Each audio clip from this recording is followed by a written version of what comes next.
Appreciate everybody being here today.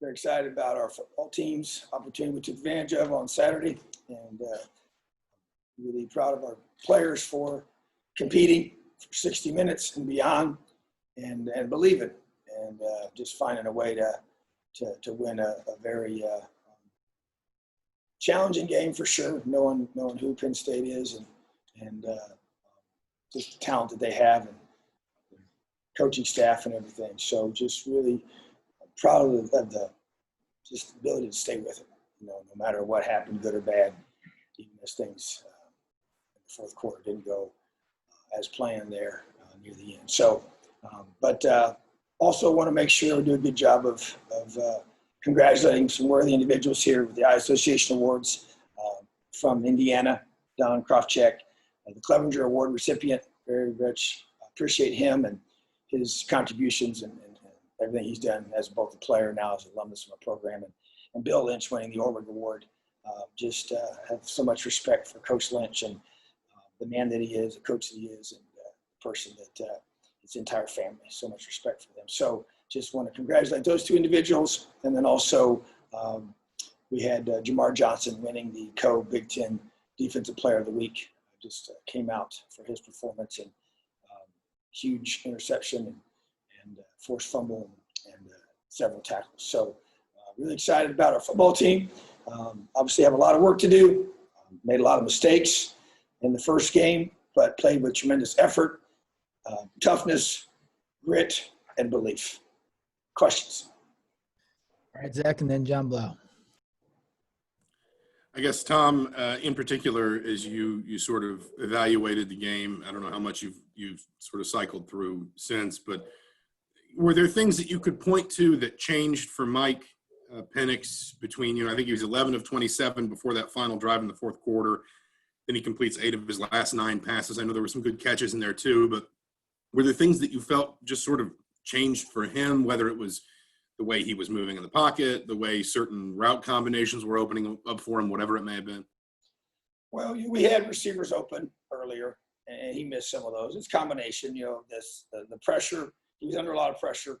We did not play well on the offensive line, and that created a lot of issues in both the run game and the pass game. So I don't think he could ever really get comfortable in the pocket. And I think just wasn't as accurate as we know he is always. And so that was definitely missed some open receivers. But there's variables that come into that.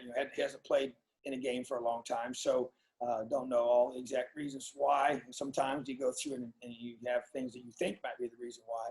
But, for me, it's just a lot of variables. Their defense is extremely athletic, and their front, their linebackers, they bring a lot of pressure, and they just never let him get comfortable, So, but that's not really something that he's struggled with in the past. He's usually handled that pretty well.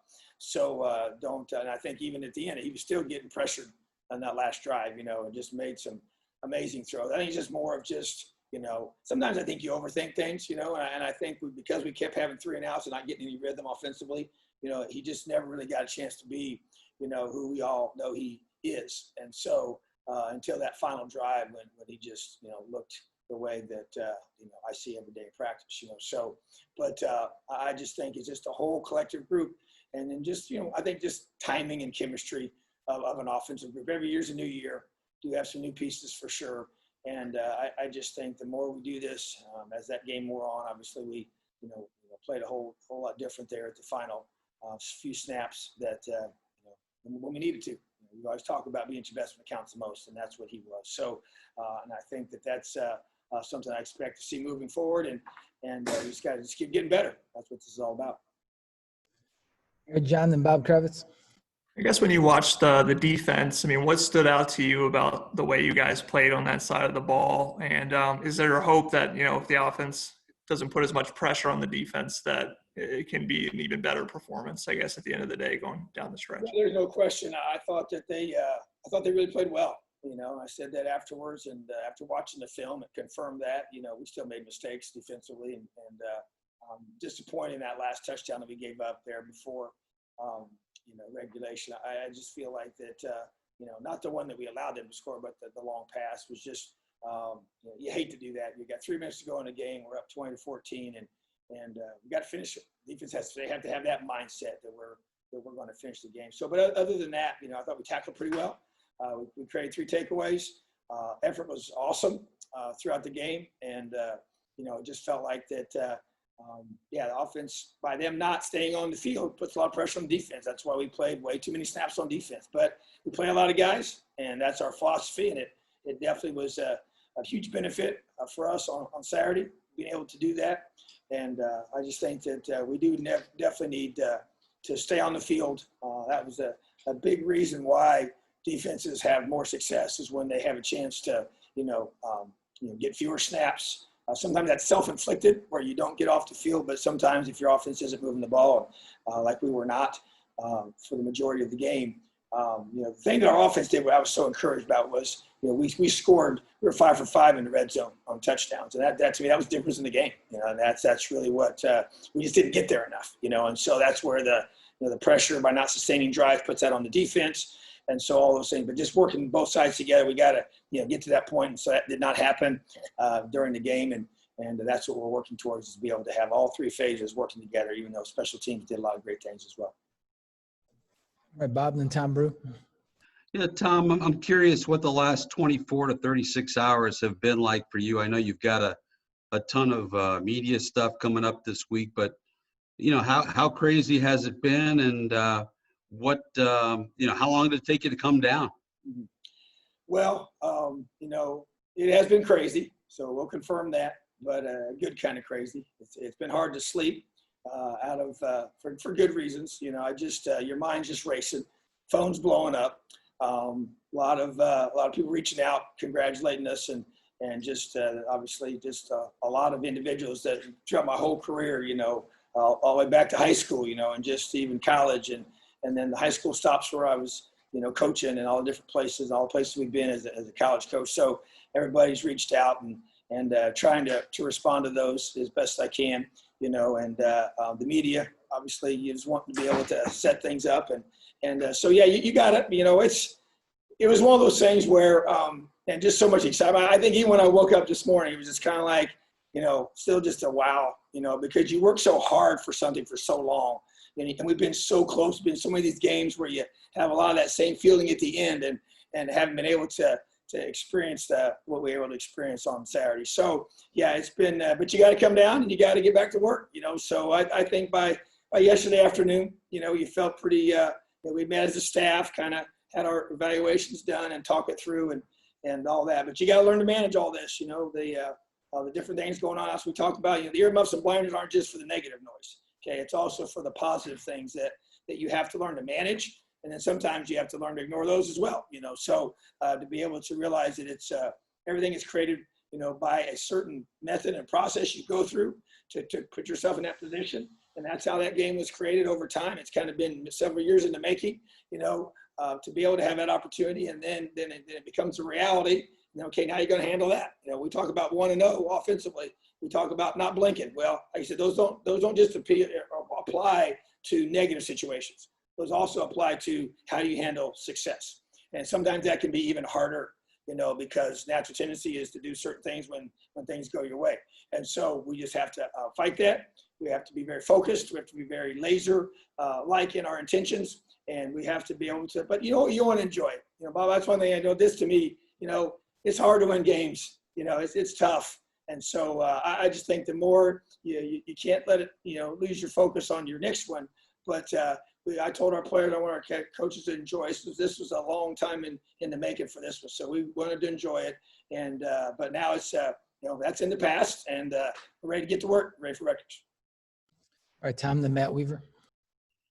Coach, the first game of the season, whether it's September 5th or October 24th, really doesn't make any difference. It's always the first one that's been built up for so long. But now that it's over, can you tell me what, if anything, on either side or both sides of the ball happened during the course of that game that maybe surprised you in a positive way or negative way?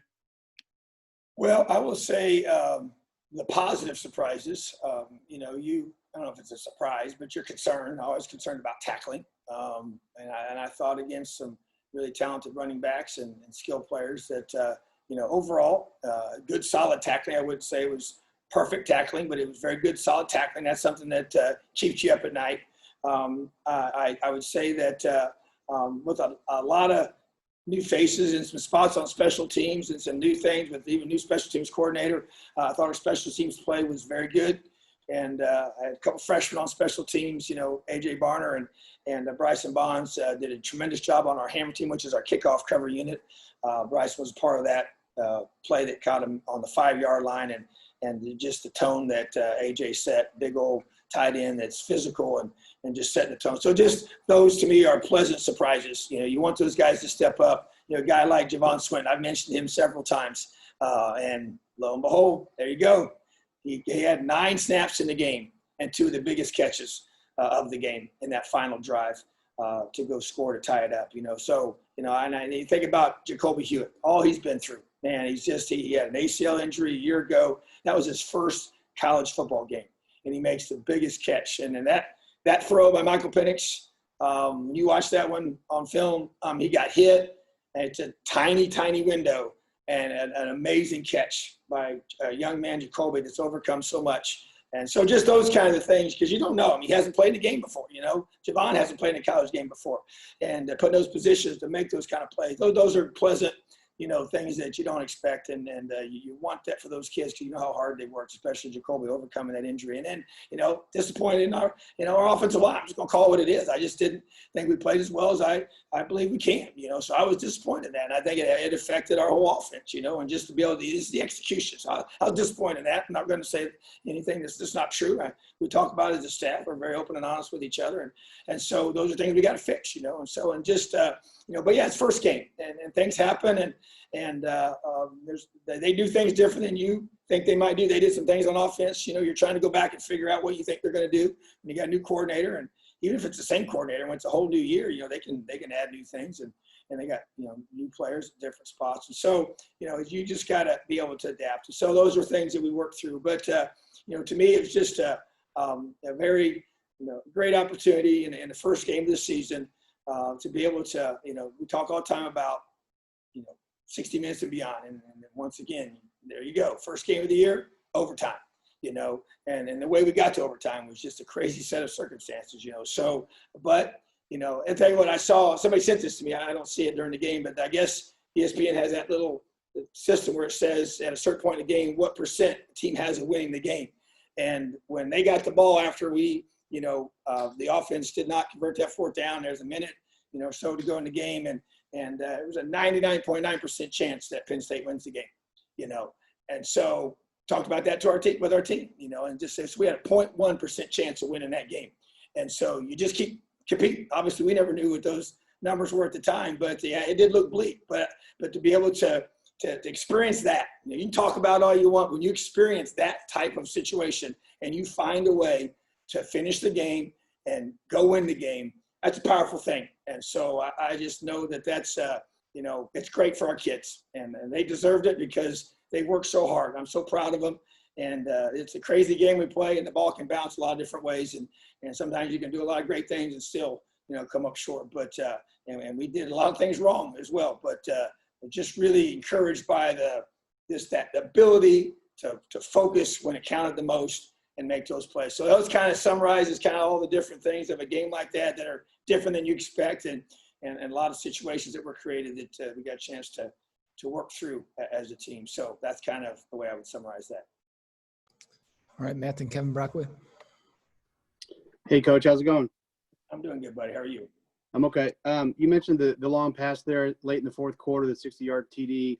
It looked like they overloaded one side with the receivers, and you had a couple guys there. Was it a case of miscommunication? It looked like both guys thought the other one was maybe going to go with him, and they just kind of both let him go, or what happened on that play? Well, what happened, we actually had the coverage that we had. The 2 guys you're talking of really weren't supposed to be, and it was one of our safeties was supposed to be the middle safety player, and he bid on a shallower concept that in that situation you just can't bite on. And it was a blown coverage, and so just basically don't know that we go through and evaluate in that situation versus that formation. Do you want to be in that particular call? We evaluate that as a staff too, and we talk about that with our players, So, but in that particular call, the person who was supposed to be on that area of the field was underneath that receiver and by quite a bit, enough to where it was like, where's he at? So, but you could kind of, I saw it unfolding and was, no, it wasn't good, so just not very, not the execution you want in that situation. Because to me, that should never got to that point, but that's what happened. All right, Kevin, then Jim Coyle. Hey, Coach. David Ellis, I don't know if you can comment on the nature of his injury and how long he'll be out for. And then Miles Marshall also, took a shot. I didn't know what his status was for this week. Yeah, so we'll just go through. Yeah, he took it. Everybody saw how Miles was hit and the call on that. So he'll be, just with our medical staff, and we'll see where that leads, and he'll go through all the protocols for that. And but I have no idea what his status will be at this point. That we'll know more in a couple of days. And then David Ellis, just it's a lower leg injury that we hope to get him back as soon as possible. So possibility for this week is for sure, and definitely will be back soon. All right, Jim, then Paul Gable. Hey, Coach, you talked a little bit about it with Bob's question, but as you prepare this week and coming off the big win and keeping the mental focus straight, now you have to prepare your team as one that has been the hunter so many times before, but now you are also the hunted at the same time. How do you once you've gotten over this hump so quickly, but now you've got to find a spot that fits right in that middle? How do you do that? Yeah, you're right, and I think that's the challenge you face with success. And but when we talk about belief in having that success, you have to have an understanding of what it entails once you do experience that success. And so for me, I feel like I got a lot of leverage with our guys. We through the course of last season, got ourselves in position to win enough games to be nationally recognized and become a nationally ranked football team. And we lasted in that position all of 1 week. So that's where we got to understand. I'm not saying it's because we didn't have focus, we didn't have whatever, we didn't stay there very long. That's a fact. So bottom line is that, we're, big win, no question about it. Historic win, really, really happy for our players, but it's in the past and it does nothing, on the field, to allow us to do anything for Rutgers. So the 100% focus without question is on Rutgers right now. And that has to be our mindset. And so you have to learn to manage that. You have to handle that. And Rutgers is a very much improved football team, completely different team than what you saw on film a year ago. And that's obvious to me. And so Coach Schiano is a tremendous football coach. He's done a tremendous job there in the past, and he has a ton of belief in what he can do there and recreating that opportunity. So bottom line is that that's what we're dealing with, and that's who we're playing. And so our guys have to be 100% focusing on that. And how can we get better from week 1 to week 2? That's the goal. And that's all we're going to talk about is the improvement and preparing to play a very good Rutgers football team that did a tremendous job in their first game against Michigan State on the road and looked very good doing it. New quarterback, new system, new coordinators, a lot of respect for their coaches. The staff he's put together is excellent. And so to me, that's the challenge at hand. But I will say this, we won 1 game. We're 1-0 though, okay? 1-0. And so the goal now is to go to 2-0. And that's how we have to approach it. And so to me, that is everything we're going to be talking about. And that's we're a mature team. And we do have a mature football team, but we don't have a mature team that has always been in this position. And so I think there's an edge that we have about us. We haven't accomplished the goals that we've set forth. We have accomplished one of them, which was to defeat a top 25 team.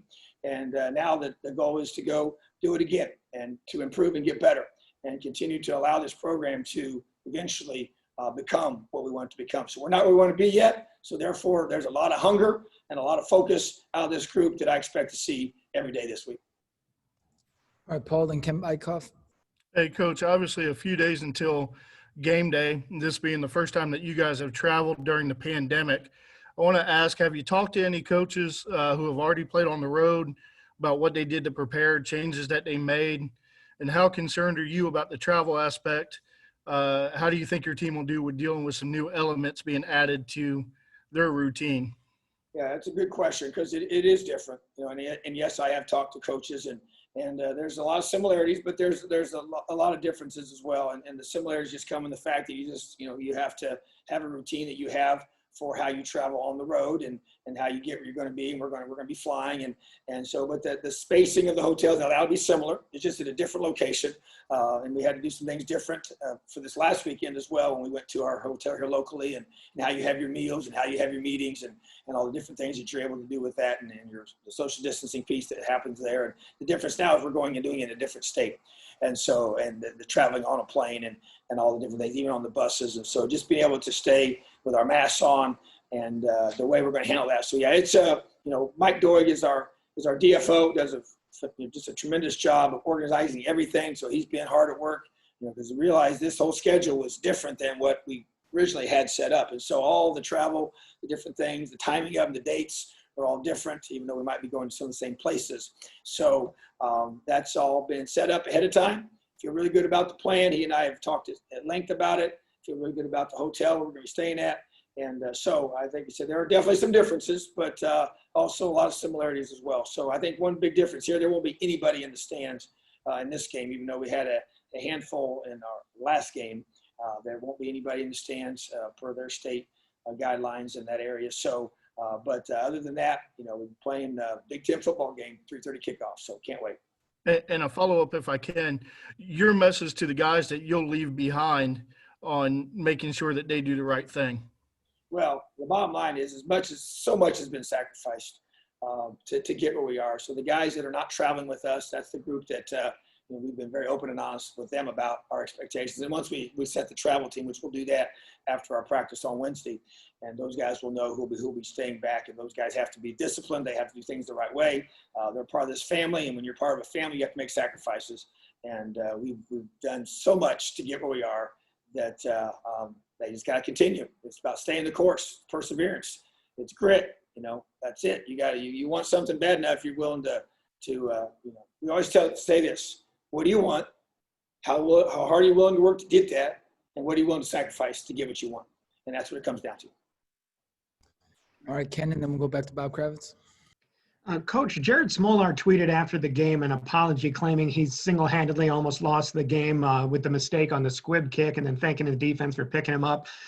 What does that tell you about how your players are willing to approach accountability and the culture that you've built, even after a victory, for him to come out and kind of publicly say, hey, I made a mistake, but I appreciate everybody picking me up?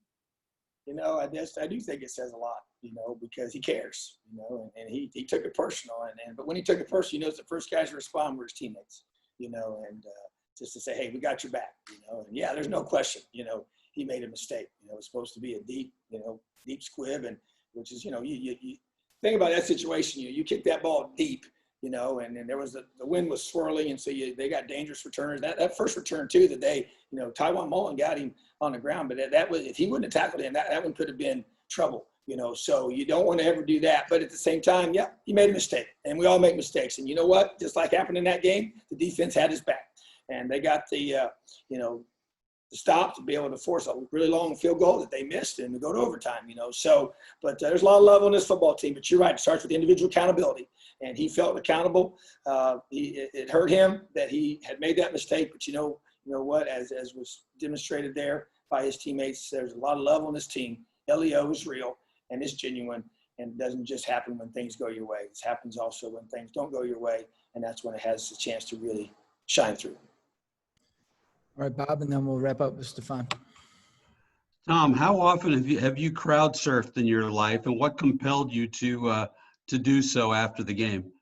Well, first time, so I don't have a history with that, not much experience. Just like most things I do, it was just an instant reaction to the situation. Wasn't really planning on doing it all, but the guys got a little emotional, and if you notice, I was down a couple of steps, and so it's kind of, as they started going crazy, started yelling, I'm like, you know what? I'm just going to launch into these guys and have a little fun with this. And so I just took off, and I'm just glad they caught me. That wouldn't have felt so good. But matter of fact, Jay Williams said, "Coach, man," he's like, "You're heavier than I thought you were." He's like, "I need some help." But it was just, man, I love this team, and there's a lot of hard work's gone into this, and a lot's been sacrificed by a whole lot of people for many, many years to create this opportunity, So I just wanted to just jump on them and hug on them and have a little fun with them. All right, Stefan, last one. I actually kind of wanted to follow up on that video a little bit. Were you able to catch who it was first that shouted, "We love you, coach"? And, you kind of seemed to lose your words after that. What was going through your mind? Yeah, I don't know who said it, but man, just the moment, and there's just so much that you do with these guys. So much time we spent with them, and with the majority of this group, there might be, I don't know, I guess potential one or two guys that are redshirt senior that they may have already been committed here by the time I joined the staff. Marcin Ball is a redshirt senior, and he was one of the few guys that I did, recruit that's here. So I've been in these guys' homes, and I know their parents, and they've been with us here for all these years, and man, just so much, just I love them, I do, and it's so. It's kind of like then it hits you, because I want it so bad for these kids. I want them to experience what I believe in my heart they can do. And there's just something special about doing something together. There's just something special about being a part of a team that people haven't always, believed in or thought you could do certain things. And when you see them buy in and make the sacrifices that you ask them to make and work as hard as you ask them to work and all the things that they've done to get to this point. And you think about all we've been through, even with this pandemic and all, but even beyond that, it's just the belief that they have and that they've showed. And they got a chance to experience that amazing success. And I do think that sometimes I get in those moments, you forget that things are being recorded and you just respond, from the heart, and there's just a lot of love in that locker room, and there's a lot of love on this football team, and that's what makes it special. So I think that was just a reaction to a lot of things, and to me, as I said, best yet to come for this program.